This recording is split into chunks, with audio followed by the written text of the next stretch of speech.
Atenção, atenção, atenção, atenção.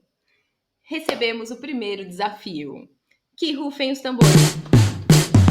Eu fui desafiada por um ouvinte a falar sobre qualidade a partir da palavra quiabo. Sim, quiabo. Vamos lá então, né? Mas antes de começar a falar sobre qualidade, eu queria contar uma historinha aqui. Sabe que quiabo me lembra uma situação específica, assim, né? Eu tinha uma colega de trabalho que a gente normalmente almoçava juntas e a gente ia a um desses restaurantes por quilo, sabe? Que tem aquela separação, né, da parte das saladas, onde você serve, a parte dos pratos quentes e tudo mais.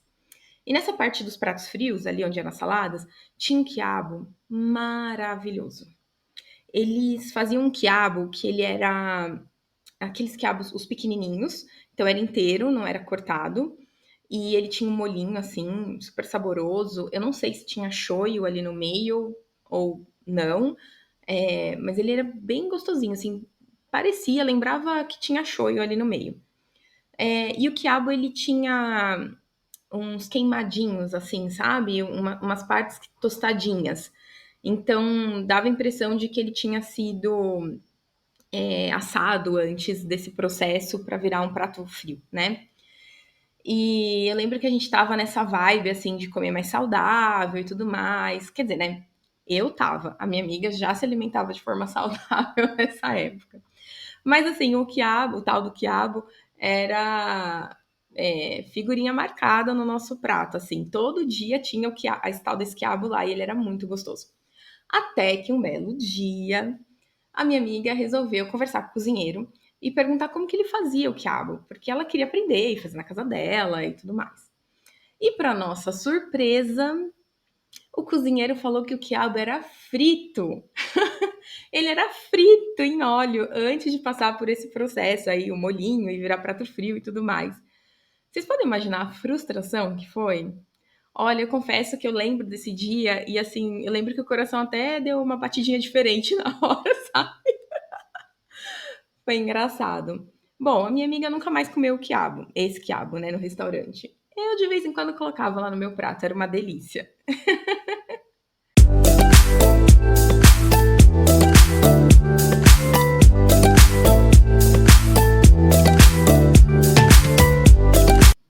Nada como uma pitada de surpresa para realçar o sabor dessa conversa, né? Meu nome é Ana Bandeira e você está num QD, o podcast que fala sobre qualidade com um quê de humor e de leveza. O quiabo, ele vem do quiabeiro, que é uma planta cujo nome científico é Albemoscus esculentus. Por favor, quem sabe pronunciar corretamente pode me corrigir, tá? E é da família Malvaceae. Essa é uma família que tem muitas outras plantas conhecidas, como hibisco, cacau, paineiras e muitas outras. O quiabo, ele tem origem africana, mais especificamente ali da região da Etiópia. E a palavra quiabo, então, se originou das línguas faladas nessa região, naquela época, né? Ele veio de um idioma falado quimbundo, e que o quiabo ele era chamado de quichubu. Também não sei se eu estou pronunciando corretamente, tá, gente?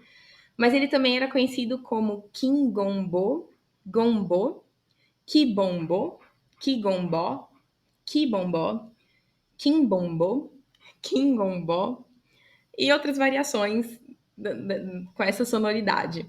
Esse legume ele veio para o Brasil no período da escravidão e com o tempo o quichubu acabou evoluindo e virando quiabo. O quiabo é um alimento super saudável, riquíssimo em diversos nutrientes, vitaminas como fibras, sais minerais, vitamina C, K, A, vitaminas do complexo B, além de antioxidantes como flavonoides, compostos fenólicos que ajudam a combater o estresse oxidativo, enfim, vários benefícios de consumir quiabo na sua alimentação. Mas, como esse podcast não é um podcast sobre nutrição e saúde, vamos logo para a qualidade? Na maior parte dos laboratórios, essas vitaminas presentes no quiabo, que eu comentei, como a vitamina K, vitamina C, vitamina A, várias vitaminas do complexo B, não todas, mas algumas delas, elas normalmente são dosadas por métodos in-house, desenvolvidos pelos laboratórios, e muitos deles utilizam metodologias de espectrometria de massas, como LC-MS, HPLC, entre outras. Essas metodologias, elas têm uma certa peculiaridade no controle interno. Será? Na verdade, não, né? Elas não têm. Mas, na prática, parece que é diferente do controle interno processado em outras especialidades, né? Mas por trás, o conceito é o mesmo, não é diferente. Ah, eu sei que tá meio confuso a forma como eu tô colocando aqui, eu sei. Mas espera aí, deixa eu me explicar melhor. Vem aqui, acompanha comigo. Passo 1. Em relação à frequência da passagem do controle, pensa aí no laboratório que você trabalha. Se você trabalha no setor de bioquímica, no setor de automação geral, provavelmente o controle é passado uma ou duas vezes por dia, certo? Ali de manhã, depois da manutenção dos equipamentos e reabastecimento das máquinas. E para quem passa duas vezes, talvez mais tarde, lá no meio da rotina, certo? Para quem trabalha no setor de mato, também mais ou menos a mesma coisa. E eu tô falando aqui do controle comercial, tá, gente? Para quem trabalha com coagulação, hemostasia, passa a cada 8 horas, que significa aí 3 vezes ao dia, né? Para quem trabalha no setor de microbiologia, uma vez por semana. Para quem trabalha com biologia molecular ou testes manuais, por exemplo, por técnica de ELISA, colocam um controle ali no início de cada placa, logo depois das curvas, né, ali dos padrões, certo? Para quem é de setores mais especializados ainda, como citogenética, citologia, patologia, é controle. Brincadeira, a gente entra nesse assunto num outro episódio, tá? Mas aqui deu para perceber que não tem um padrão para toda especialidade, certo? Dependendo do laboratório, pode ser que tenha uma certa variação, até mesmo dentro de uma mesma especialidade, como nesses exemplos que eu dei aqui para vocês, né? Mas por que essa diferença? De onde que vem isso? E como essas diretrizes, essas instruções são definidas? Então vem aqui comigo que eu vou falar sobre isso com vocês hoje, tá? Para responder todas essas perguntas e entender as diferenças e semelhanças entre as áreas, primeiro a gente precisa entender e consolidar o conceito de corrida analítica. Corrida analítica nada mais é do que a quantidade de amostras e tempo percorrido entre uma passagem de controle e outra. Vamos voltar lá naqueles exemplos que eu acabei de dar, né? Então, no setor de automação geral, que roda a rotina 24 horas, por exemplo, se você passa o controle duas vezes por dia, isso significa que a sua corrida analítica corresponde a um intervalo mais ou menos de 12 horas, né? E alguns milhares de amostras, certo? Se você está no setor de hemostasia, por exemplo, e passa o seu controle a cada 8 horas, então a sua corrida analítica dura 8 horas e algumas dezenas ou centenas de amostras, exames, dependendo do porte do laboratório. Na espectrometria de massas, que a gente estava falando, a corrida analítica ela corresponde à quantidade de amostras entre cada um dos controles dentro de uma rotina. Isso porque a montagem da rotina é um pouquinho diferente. Então, primeiro vamos conhecer essa parte, tá? Então, dentro dessa especialidade, assim como a biomol ou as técnicas manuais, como o exame de ELISA, a rotina ela é processada por lotes de pacientes, ou por baterias, ou por batches. Eu não sei o nome que se dá no seu laboratório. Não importa o nome, o conceito é o mesmo. Ou seja, uma quantidade fixa de amostras de pacientes a serem processadas em uma única vez, em uma única leva. Não dá para processar, não pode processar mais do que isso, né? Então, para todas essas técnicas que têm essa peculiaridade de fechar um lote de amostras para serem processadas em uma única vez, normalmente o controle ele é colocado ali no início da rotina, logo depois das curvas, dos padrões, dos brancos, enfim, cada técnica tem os seus detalhes, né? E aí depois você começa a colocar as amostras de pacientes. Acontece que na espectrometria, além de colocar tudo isso no início, a cada X pacientes se colocam mais réplicas do controle dentro de uma mesma bateria. Essa quantidade de amostras, ela não é fixa. ela depende de cada metodologia, de cada laboratório, de cada analito, cada mensurando mesmo que é dosado. Isso é determinado muito individualmente por cada laboratório dentro da sua rotina. Mas pode ser a cada 20 amostras, pode ser de 50 em 50, de 100 em 100. Tudo isso é muito particular. Então, a corrida analítica, dentro dessa especialidade, corresponde a essa quantidade de amostras entre um controle e outro, mesmo dentro de uma mesma rotina, certo? A lógica aqui que a gente tem que seguir é de que quanto mais estável o método é, maior pode ser a corrida analítica.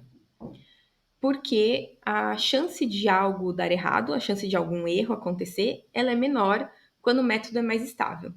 É por isso que métodos muito bem estabelecidos, reprodutíveis e validados comercialmente, como os métodos bioquímicos, como por exemplo os bioquímicos, os imunoenzimáticos, colorimétricos, quimiluminescentes, etc., eles podem ter uma corrida analítica maior, de 24 horas, de 12 horas, ou o que é feito aí no seu laboratório, né?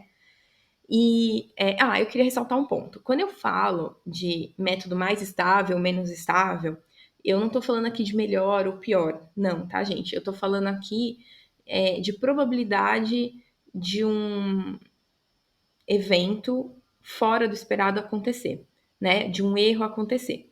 Então, a gente está falando aqui de complexidade do método. E aí é por pura lógica. Não tem a ver com a metodologia, nem a sensibilidade do método, se é um método melhor, pior, nada disso, tá? Sem juízo de valor. Estamos falando aqui sobre complexidade. Então, por pura lógica, um método que tem menos etapas, ou seja, eu pego uma amostra praticamente sem interferência humana, ponho numa máquina, coloco ali um reagente, acontece uma única reação química e disso eu vou dosar, por exemplo, a quantidade de luz que passa, né, um método quimiluminescente, um colorimétrico, que seja, ele tem menos chance de acontecer alguma coisa fora do esperado, ou alguma coisa dar errado, porque eu tenho menos etapas. Agora, um método, como são os métodos in-house, né, não só a espectrometria como outros métodos in-house, em que se tem várias etapas, e ainda por cima, etapas humano-dependentes, né, então eu vou manipular essa amostra, vai ter ali vários reagentes, etapas de homogeneização, etapas de incubação, transferência de amostra de um lugar para o outro, um tempo que fica na máquina maior para uma leitura. Tudo isso traz uma complexidade maior para o método, uma quantidade maior de eventos, consequentemente, um risco maior de alguma coisa dar errado no meio do caminho, certo? Então, é pura lógica, tá, gente? Por isso que alguns exames in-house, como a espectrometria de massa, necessariamente tem que ter uma corrida analítica menor, porque tem uma complexidade maior, logo, ele precisa ser monitorado com uma frequência maior, e o controle interno serve para monitorar o desempenho do teste, certo?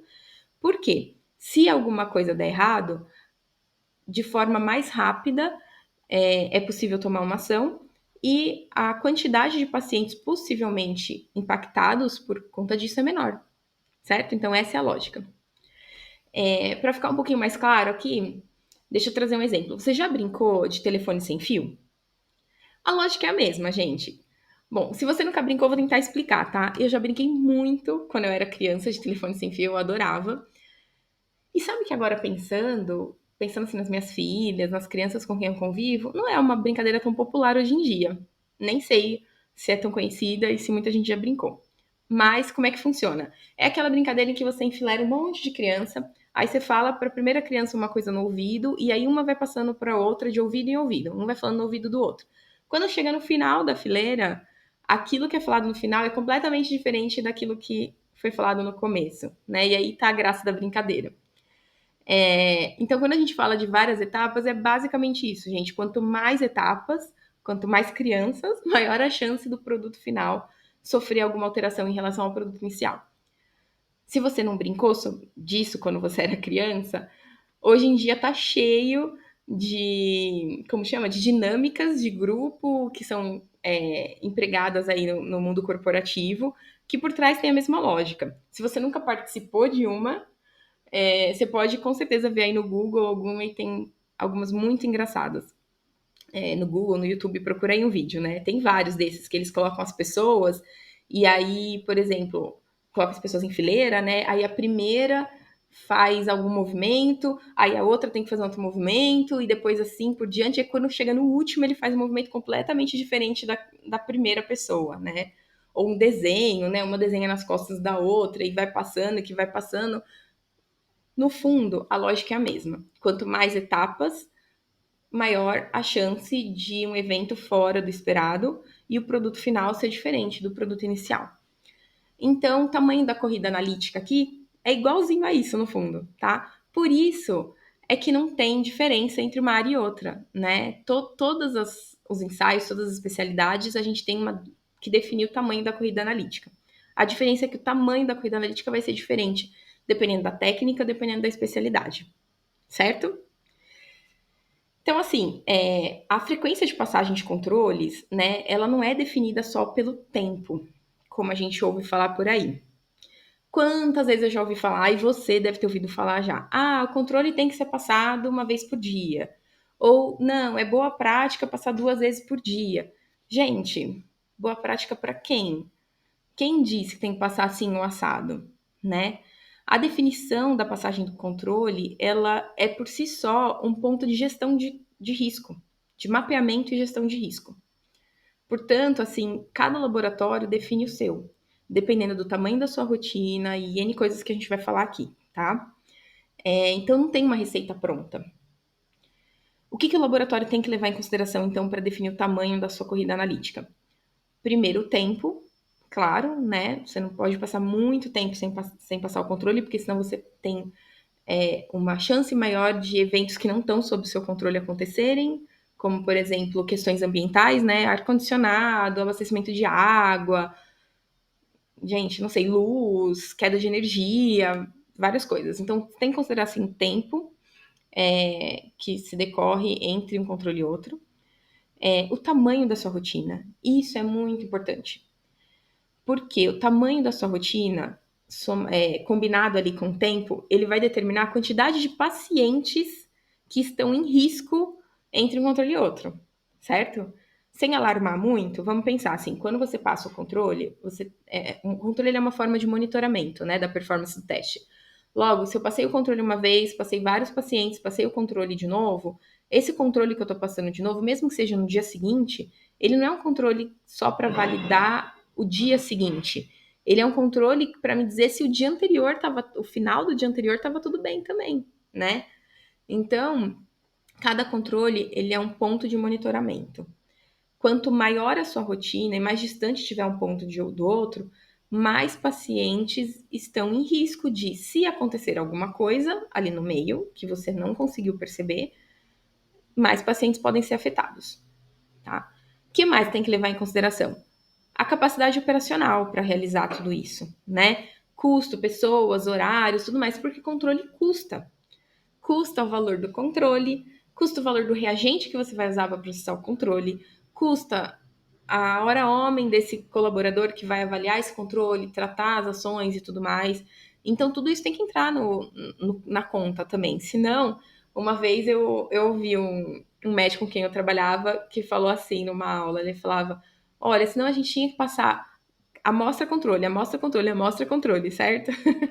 Porque não tem como a gente controlar tudo. E não dá para monitorar assim um a um. Então a gente tem que ter essa balança, né? Portanto, se o seu laboratório decidiu passar controle 2 vezes por dia, eu entendo que é essa balança, esse saldo que foi feito entre tempo, quantidade de pacientes e o custo dessa operação, certo? E o laboratório tem que estar ciente do risco que ele assume passando o controle 1 vez por dia ou 10 vezes por dia. E quando eu falo risco, é risco em todos os sentidos, tá? É o risco no sentido de segurança do paciente, mas é também o risco operacional, o risco financeiro, né? Não dá, como eu falei, para passar uma amostra, um controle, uma amostra, um controle, uma amostra, um controle numa rotina grande, né? Então, gente, acho que ficou claro que o desenho de como tem que ser uma corrida analítica, a frequência de passagem dos controles, a quantidade de níveis, os critérios de avaliação e tudo mais, eles fazem parte do plano de gerenciamento e monitoramento de risco do laboratório, né? Não tem receita pronta, não tem mágica, cada laboratório tem que encontrar o seu ponto de equilíbrio. E nos métodos in-house, como a espectrometria de massa, não tem como fugir de quebrar uma rotina em vários fragmentos, né, em vários porções de quantidade de amostras de pacientes e passar a réplica de controle para monitorar essa rotina, né? Mas no fundo, tudo é corrida analítica. Mas quando as pessoas elas não sabem o conceito, né, elas acabam achando que o controle interno nesses setores mais especializados é diferente do controle interno nos outros setores mais automatizados, como a bioquímica e hemato, né? Então, isso quer dizer que a corrida analítica na microbiologia, ela dura uma semana? Sim, exatamente, uma semana. Mas esse papo fica para outro dia e aí a gente fala especificamente da micro. Vamos ficar hoje só na espectrometria de massa, né? Afinal, foi pesquisando sobre o quiabo e as suas vitaminas que eu pude explorar um pouco sobre a espectrometria de massa e, consequentemente, diferentes tipos de corrida analítica dentro do laboratório. E depois de tudo isso, eu confesso que eu acho que eu vou passar na feira para comprar quiabo pro almoço. Esse foi um quê de quiabo. Como você pode contribuir com o programa? Curtindo e compartilhando, claro. Você pode também se conectar lá no Instagram, um quê de qualidade, e esse vai ser o nosso canal para conversar, o lugar onde eu posso tirar suas dúvidas, receber seus elogios, suas reclamações. Se eu falar alguma besteira, pode mandar lá que eu corrijo. Agora, você quer me desafiar? Eu aceito o desafio de conectar qualquer palavra que comece com a letra Q com algum conceito ou ferramenta de qualidade. Try me. E para fechar o episódio de hoje, poesia. Eu trouxe duas poesias falando aqui sobre comida. Uma delas é de Vinícius de Moraes e ele fala assim: Não comerei da alface a verde pétala, nem da cenoura as hóstias esbotadas. Deixarei as pastagens às manadas, e a quem maior aprouver fazer dieta. Cajus hei de chupar, mangas espadas. Talvez pouco elegantes para um poeta, mas peras e maçãs deixo-as ao esteta, que acredita no cromo das saladas. Não nasci ruminante como os bois, nem como os coelhos roedor. Nasci omnívoro, dei-me feijão com arroz. E um bife, e um queijo forte, e para ti. E eu morrerei feliz do coração de ter vivido sem comer em vão. E um outro poema, que, se não me engano, o autor chama Eufran Silva, chama A Flor do Quiabo. As folhas do quiabo são peludas e lobadas, de médio comprimento e partes arredondadas. As flores no tom amarelo, magníficas que são. O centro cor de carmim, ligeiramente desenhadas num vermelho coração. Conforme a variedade, sua cor pode ser um rosa, de resto sem igualdade. Com a rainha mais pomposa, rosa vermelha é carne, amor, sangue e paixão. Verde é a cor da esperança, a cor branca é de perdão. Cada cor é um sentimento, traduzido na fragrância. Laranja é festa e fascínio. Azul, fidelidade e confiança. Toda cor um significado, mas a da qual me gabo é a cor amarelo, sucesso, que floresce no pé de quiabo. Com pouco tempo de vida, o amarelo também é amizade. Dá lugar aos frutos verdes, que mata as nossas vontades. Rio de Janeiro, Minas Gerais, Bahia e Espírito Santo, onde tem climas tropicais, apreciam seus frutos e tanto. Com pimenta é malagueta, camarão seco, castanha de caju é um gostoso prato baiano. Quiabo cozido, o caruru.